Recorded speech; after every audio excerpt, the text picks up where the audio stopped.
में पढ़ेंगे। ये परीक्षा की दृष्टि से बहुत महत्वपूर्ण टॉपिक है। साबुन क्या होते हैं कि जो हमारे उच्च अणुभार वाले मोनोकार्बोजिलिक अम्लों के जो लवण होते हैं, उच्च अणुभार वाले मोनोकार्बोजिलिक अम्लों के सोडियम या पोटेशियम लवण क्या कहलाते हैं? साबुन कहलाते हैं। साबुन भी दो प्रकार के होते हैं, एक मृदु साबुन, एक होता है कठोर साबुन। मृदु साबुन का प्रयोग हम त्वचा के लिए करते हैं, जबकि कठोर साबुन का प्रयोग हम कपड़ों को साफ करने के लिए करते हैं। तो साबुन क्या है? हमारे जो उच्च अणुभार वाले यानी अधिक अणुभार वाले मोनोकार्बोजिलिक अम्लों के सोडियम या पोटेशियम लवण होते हैं, वह साबुन कहलाते हैं। साबुन बनाने की विधि, तो साबुन बनाने की विधि क्या है? हम उच्च बसलीय अम्लों को तनु NaOH के साथ क्या करें? गर्म करने पर हमें साबुन का निर्माण होता है। इस क्रिया को हम क्या कहते हैं बेटा? साबुनीकरण कहते हैं। ये परीक्षा में पूछा गया है कि साबुनीकरण को समझाइए। तो साबुनीकरण क्या है? हम उच्च बसीय अम्लों को तनु NaOH के साथ गर्म करें तो जो हमें साबुन प्राप्त होता है, इसी क्रिया को हम साबुनीकरण कहते हैं। जैसे मैं साबुन को कैसे प्राप्त करूं?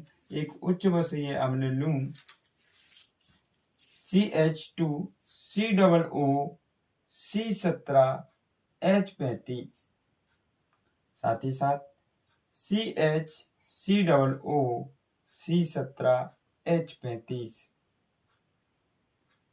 CH2COO C17H35।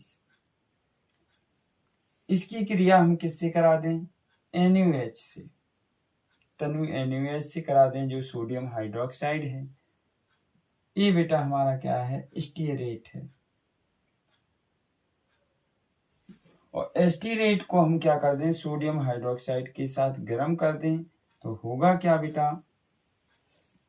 आपका जो C17HCOO है, ये इतना इस Na के साथ निकल जाएगा।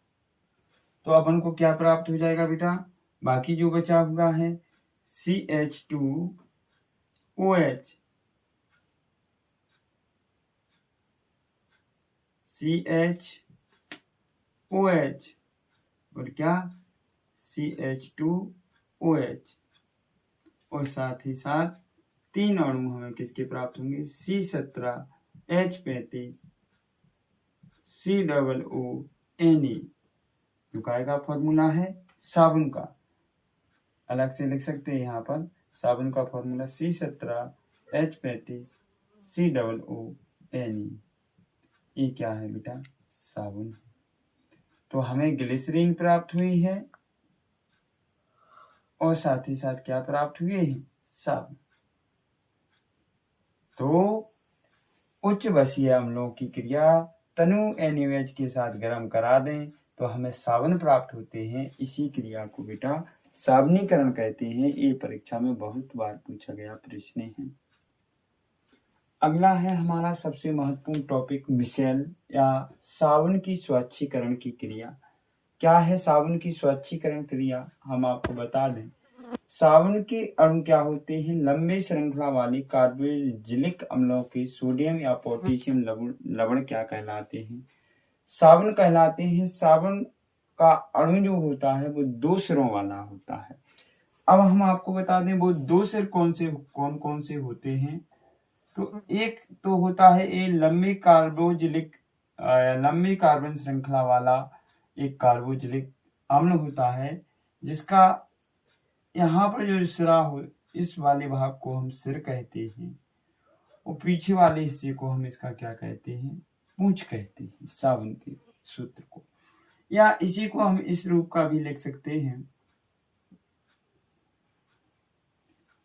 कि इसका जो सिर वाला हिस्सा होता है इसको हम COO नेगेटिव Na पॉजिटिव, ये जो वाला भाग होता है ये जल विरागी होता है। कैसा होता है? जल विरागी होता है।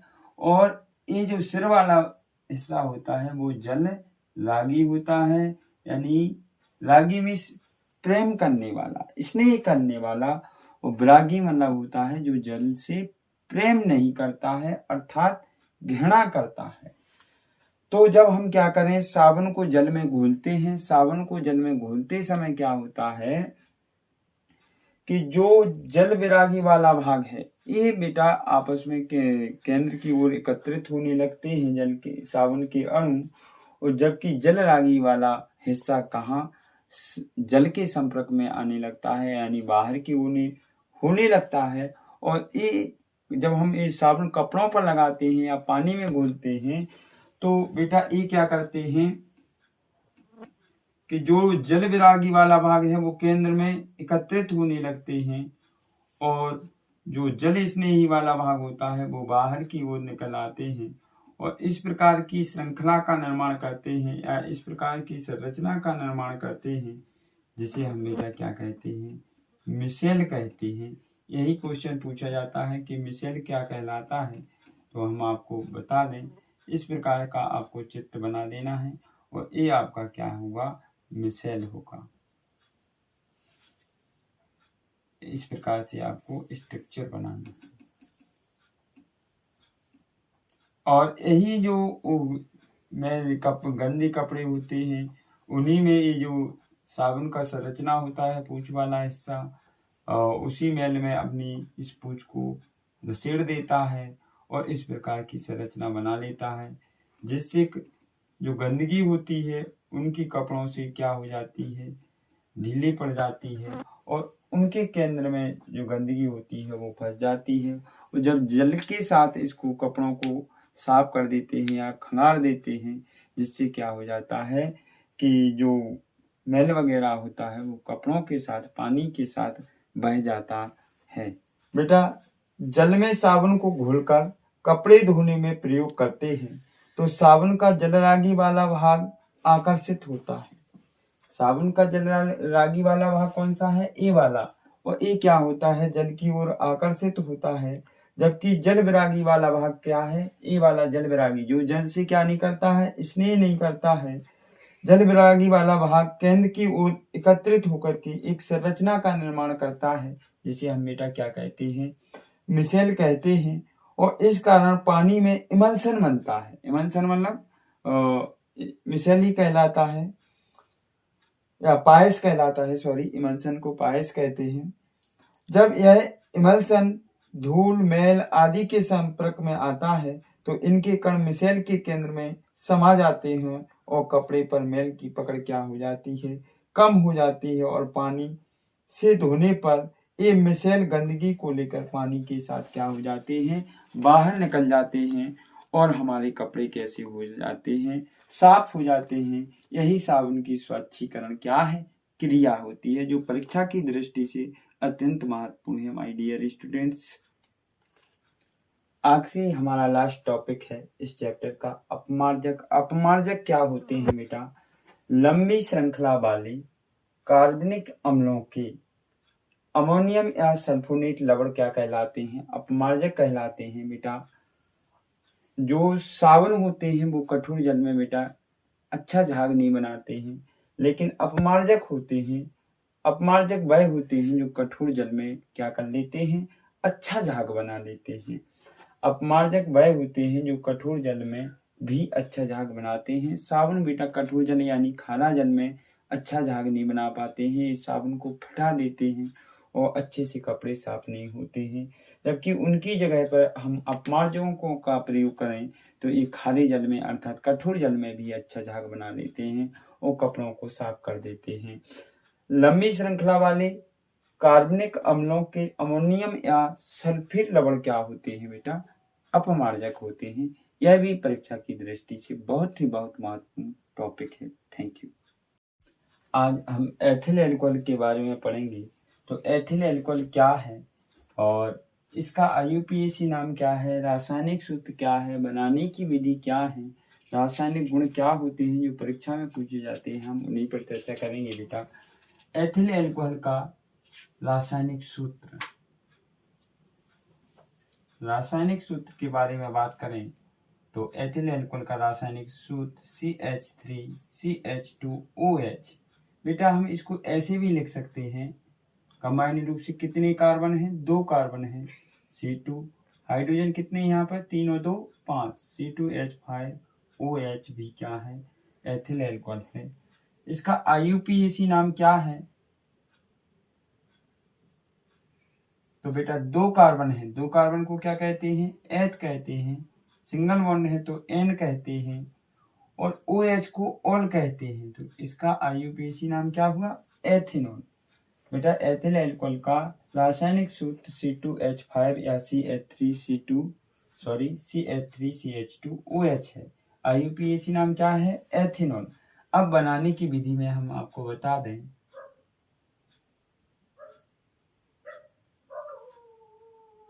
कि हम C12H22O11 सुक्रोज का हम क्या करें, जल अपघटन करें H2O किसकी उपस्थिति में, इनवर्टेज नामक एंजाइम की उपस्थिति में इसका जल अपघटन करें तो ये क्या बनाएगा, C6H12O6 और साथ ही साथ C6H12O6 यानी ग्लूकोज बनाएगा,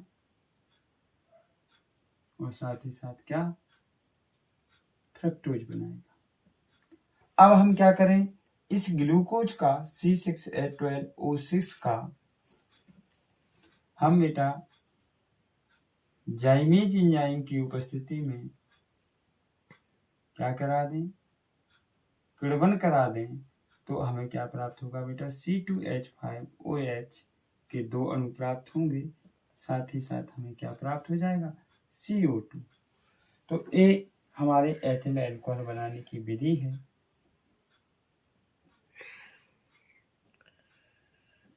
क्या करें, हम बेटा सुक्रोज का इनवर्टेज एंजाइम की उपस्थिति में जल अपघटन करा दें तो हमें ग्लूकोज व फ्रक्टोज प्राप्त होता है।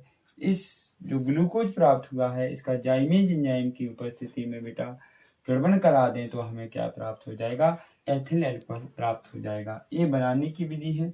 इसके रासायनिक गुणों की कुछ बात कर लें तो एक प्रश्न पूछा जाता है कि एथिल एल्कोहल C2H5OH बेटा पहला रासायनिक गुण है जो महत्वपूर्ण है, सांद्र H2SO4 की उपस्थिति में,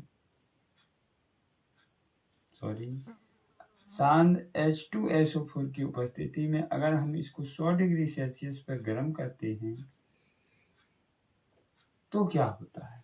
तो बेटा यहाँ का एक H यहाँ से इसको OH को लेकर के क्या बना लेगा, H2, और साथ ही साथ हमें C2H5HSO4 प्राप्त होगा। C2H5 बेटा एथिल है और HSO4 बाई सल्फेट है, तो हमें एथिल बाई सल्फेट प्राप्त होगा। अगर बेटा हम इसकी अधिकता में C2H5OH की क्रिया पुनः हम C2H5HSO4 से करा दें तो क्या होगा बेटा, ये वाला H इस HSO4 को लेकर के पुनः H2O बना लेगा, और साथ ही साथ हमें क्या प्राप्त हो जाएगा, C2H5OC2H5। ये बेटा 140 डिग्री सेल्सियस पर क्रिया होती है, जो क्या है, एक ईथर है। वो कितने, 2 डाई है, तो डाई एथिल ईथर।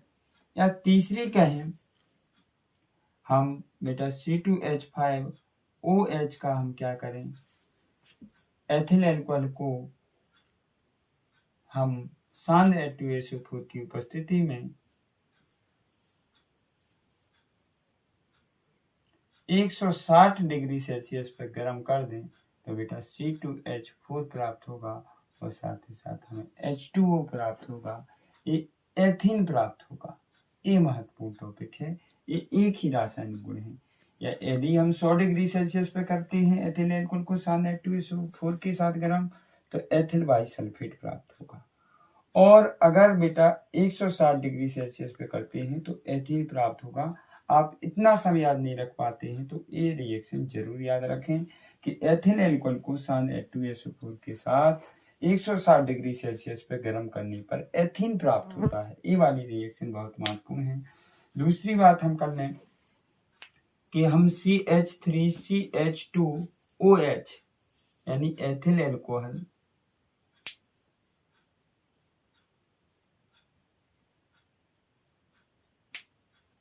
एल्कोहल का हम क्या करा दें, KMnO4 या K2Cl2O7 की उपस्थिति में बेटा ऑक्सीडेशन करा दें, ऑक्सीकरण करा दें, तो हमें बेटा CH3CHO प्राप्त हो जाएगा। अगर इसका आगे ऑक्सीकरण करा दें इसी की उपस्थिति में तो हमें CH3COOH प्राप्त हो जाएगा। 2 कार्बन है तो क्या है, एथ है, सिंगल बॉन्ड है तो क्या है, N है, और COOH क्या है, वो एक अम्ल है, तो क्या प्राप्त हो जाएगा, एथेनोइक अम्ल प्राप्त हो जाएगा। अगर हम बेटा C2H5OH की क्रिया सोडियम धातु से कर दें तब क्या होगा, सोडियम धातु से इसकी क्रिया करते हैं तो आप जानते हैं सोडियम बेटा हाइड्रोजन से अधिक क्रियाशील है, तो ये इसको क्या कर देगा, प्रतिस्थापित कर देगा। प्रतिस्थापित कर देगा तो हमें C2H5ONe प्राप्त हो जाएगा और साथ ही साथ हाइड्रोजन गैस मुक्त होगी। इस रिएक्शन को संतुलित करें, यहाँ 2 हाइड्रोजन है इसलिए यहाँ पर 2 चाहिए, तो यहाँ भी हमें 2 से गुणा करना होगा, तो यह भी आपको 2 प्राप्त होंगे। यानी कि एथिल एल्कोहल सोडियम धातु से क्रिया करके सोडियम एथॉक्साइड बनाता है और साथ ही साथ कौन सी गैस मुक्त करता है, हाइड्रोजन गैस मुक्त करता है। तो ये इस प्रकार से हमारे रासायनिक गुण हो गए हैं बेटा। आपको ये रासायनिक गुण बनाने की विधि और IUPAC आप लोगों को आनी चाहिए। बेटा हम एसिटिक अम्ल के बारे में पढ़ेंगे। एसिटिक अम्ल का रासायनिक सूत्र क्या होता है, तो एसिटिक अम्ल का रासायनिक सूत्र बेटा आपको याद करना होगा, CH3COOH क्या होता है, एसिटिक अम्ल होता है। इसके IUPAC की चर्चा करें तो 2 कार्बन है, 2 कार्बन को हम क्या कहेंगे बेटा, एथ कहेंगे, सिंगल बॉन्ड है तो N कहेंगे, COOH क्या है, वो एक अम्ल है, तो क्या हो जाएगा, एथेनोइक अम्ल। ये बेटा IUPAC नाम हो गया। रासायनिक सूत्र क्या है, CH3COOH। IUPAC नाम क्या है, एथेनोइक अम्ल। बनाने की विधि क्या है बेटा, हम CH3CH2OH को KMnO4 या K2Cl2O7 की उपस्थिति में बेटा इसका हम क्या करें, ऑक्सीडेशन करें, तो हमें क्या प्राप्त हो जाएगा बेटा, CH3CHO प्राप्त हो जाएगा।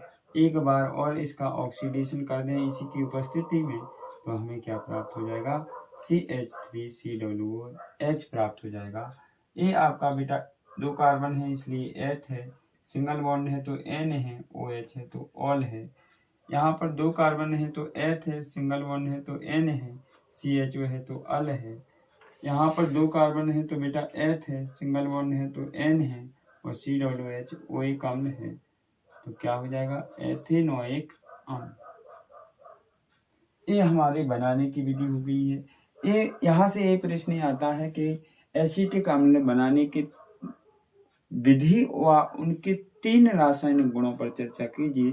तो हम इनके रासायनिक गुणों की चर्चा करें कि रासायनिक गुण क्या है। तो पहला रासायनिक गुणों पर चर्चा करें तो किससे क्रिया, CH3COOH की क्रिया बेटा हम किससे करा दें, NaOH से। किससे करा दें, सोडियम हाइड्रोक्साइड से। सोडियम हाइड्रोक्साइड से करें तो ये अम्ल है बेटा, ये क्षार है, और अम्ल और क्षार आपस में उदासीनीकरण क्रिया करते हैं, तो क्या प्राप्त होगा बेटा, यहाँ से H निकल जाएगा, यहाँ से OH निकल जाएगा, हमें क्या प्राप्त हो जाएगा, H2O। और बेटा यहाँ क्या बचा है, CH3COONA, जिसे हम कहेंगे सोडियम एसीटेट। अब दूसरी रिएक्शन की बात करें हम बेटा, CH3COOH की क्रिया सोडियम बाइकार्बोनेट से करा दें, Na2CO3 सोडियम कार्बोनेट होता है, सोडियम कार्बोनेट होता है, जब इसकी क्रिया इसके साथ कराएं तो होगा क्या, Na इसको विस्थापित करेगा।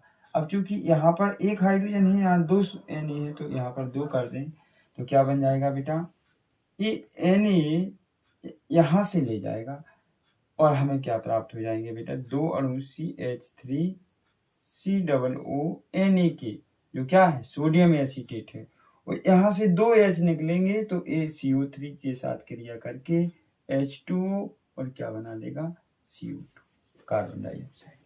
साथ ही साथ अगला रासायनिक गुण देखें, हम CH3 बेटा COOH ले लें और इसकी क्रिया सोडियम बाइकार्बोनेट से करा दें NaHCO3, तो Na क्या करेगा बेटा, इस H को विस्थापित कर देगा और हमें क्या प्राप्त हो जाएगा, CH3 COONE सोडियम एसीटेट, और साथ ही साथ हमें H2O व CO2 भी प्राप्त हो जाएगा। चौथा इसका महत्वपूर्ण गुण है जिसे हम एस्टरीकरण कहेंगे। क्या कहेंगे, एस्टरीकरण।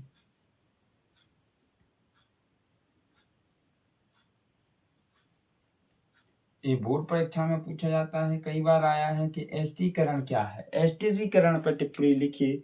तो बेटा मैं आपको बता दूं कि जो CH3COOH है एसिटिक अम्ल, ये क्या करता है, C2H5OH से क्रिया करता है, जो क्या है एथिल एल्कोहल है, और ये CH3COOH क्या है, एसिटिक अम्ल है।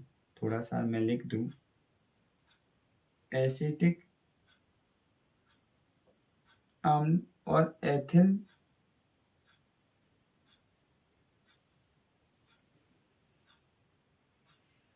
एल्कोहल ये आपस में क्रिया करते हैं तो क्या बनाते हैं। मैं क्या चर्चा कर रहा था, एस्टरीकरण क्या है। तो बेटा एसिटिक अम्ल और एथिल एल्कोहल बेटा सान H2SO4 की उपस्थिति में, किसकी उपस्थिति में, सान H2SO4। सान H2SO4 क्या है, सल्फ्यूरिक अम्ल की उपस्थिति में क्या करता है बेटा, यहां से इसका OH और यहाँ का H क्या बना लेगा, H2O निकाल लेगा, और साथ ही साथ हमें क्या प्राप्त हो जाएगा, C2H5COOCH3 ethyl acetate, ethyl acetate हमें प्राप्त हो जाएगा। बेटा एस्टरीकरण पर ही हम चर्चा करें। तो एस्टरीकरण क्या है, एसिटिक अम्ल एथिल अल्कोहल से क्रिया करके बेटा क्या बनाता है, एस्टर बनाता है। इसी अभिक्रिया को हम एस्टरीकरण कहते हैं। कैसे एस्टर बनाता है बेटा, जैसे यहाँ का हमें प्राप्त हो जाएगा CH3COO, यहाँ का H और इसका OH बाहर निकल जाएंगे और हमें क्या प्राप्त हो जाएगा, CH3COO C2H5 व H2O। तो ये जो हमें प्राप्त हुआ है बेटा, ये एस्टर प्राप्त हुआ है, एथिल मेथिल एस्टर। तो इसी अभिक्रिया को हम क्या कहते हैं, एस्टरीकरण कहते हैं। धन्यवाद। देखो बेटा ये दहन अभिक्रिया परीक्षा में पूछी गई है। तो दहन क्या है, हम किसी कार्बनिक यौगिक का क्या करें, ऑक्सीजन की उपस्थिति में उसका जलाएं या दहन करें तो हमें बेटा क्या प्राप्त होता है, कार्बन डाइऑक्साइड और जल प्राप्त होता है। जैसे मैं ले लूं CH4 और किसकी उपस्थिति में, ऑक्सीजन की उपस्थिति में इसका क्या करूं, दहन करूं, तो हमें क्या प्राप्त होता है बेटा, CO2 और H2O प्राप्त होता है। इस और साथ ही साथ ऊष्मा प्राप्त होती है। इस अभिक्रिया को बेटा हम दहन अभिक्रिया के नाम से जानते हैं। देखिए विहाइड्रोजनीकरण अभिक्रिया क्या है। ये विहाइड्रोजनीकरण भी परीक्षा में बहुत बार रिएक्शन पूछी गई है। तो विहाइड्रोजनीकरण अभिक्रिया वह होती है, देखिए कि जो हमारे असंतृप्त हाइड्रोकार्बन होते हैं। असंतृप्त हाइड्रोकार्बन क्या होते हैं, वह कार्बनिक यौगिक जिनमें कार्बन कार्बन के बीच डबल बॉन्ड या ट्रिपल बॉन्ड होता है, वह हमारे असंतृप्त हाइड्रोकार्बन कहलाते हैं। बेटा वह निकेल उत्प्रेरक की उपस्थिति में, किस उत्प्रेरक की उपस्थिति में? निकेल उत्प्रेरक की उपस्थिति में अपचयित होकर, अपचयन मतलब हाइड्रोजन का योग करके, अपचयन हाइड्रोजन का जुड़ना कहलाता है। तो ये हाइड्रोजन यहाँ पर जुड़ जाएगा तो हमें क्या प्राप्त हो जाएगा? CH3। तो ये असंतृप्त हाइड्रोकार्बन था और ये कौन सा बन गया हमें बेटा? संतृप्त हाइड्रोकार्बन बन गया।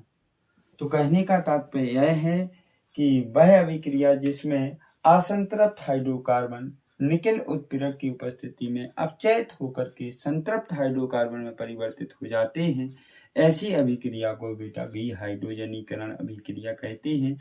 यह 2025 के अधिकांश सेट पेपरों में ये रिएक्शन पूछी गई तो बच्चों के हमारे पास कमेंट आए कि सर विहाइड्रोजनीकरण अभिक्रिया क्या है? तो बेटा विहाइड्रोजनीकरण हमारी रिएक्शन यह होती है।